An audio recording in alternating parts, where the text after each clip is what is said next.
Dalit centres of excellence అని చెప్పి ఇక్కడ 36 కోట్లతో ఒక బిల్డింగ్ బీఆర్ఎస్ హయాంలో పెట్టారు. అది దళితులకి ప్రధానంగా దళితులకి విద్యాభ్యాసం చేయాలని, వాళ్ళకు ఒక క్వాలిటీ ఎడ్యుకేషన్ ఇవ్వాలనే ఆలోచనతో పెట్టడం జరిగింది.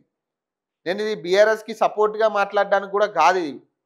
కాకపోతే నేను అక్కడికి వెళ్ళినప్పుడు చాలా అంటే నాకే అనిపించింది, అంటే దళితులకి వాళ్ళు ఎక్కడెక్కడో ఇంటర్నేషనల్ స్కూల్స్కి వెళ్ళాల్సిన పని లేదు. ఇట్లాంటి ఇన్స్టిట్యూట్స్ని వాళ్ళు ముందుకు తీసుకొచ్చి ప్రచారంలోకి తీసుకొచ్చి దళితులకి చాలా మెరుగైన ఎడ్యుకేషన్ ఇవ్వచ్చు. అక్కడ చాలా సౌకర్యాలు ఉన్నాయి.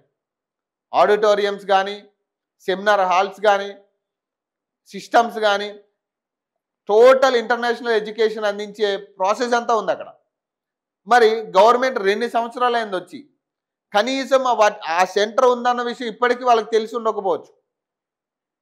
ఆ సెంటర్ ఉందన్న విషయం ఇప్పటికీ తెలిసి ఉండకపోవచ్చు. దానికి బడ్జెట్ కేటాయించి దాన్ని ప్రచారంలో పెట్టి చేసుకుంటే నిజంగా దళితులందరూ కూడా ఈరోజు ఏ ఇంటర్నేషనల్ స్కూల్స్ సరిపోనంత దానికి దీటుగానే ఇక్కడ ఎడ్యుకేషన్ దొరుకుతుంది ఫ్రీగా,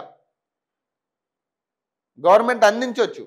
మరి వాటిని పట్టించుకోలే, మరి వాటి గురించి ముఖ్యమంత్రికి తెలియదేమో.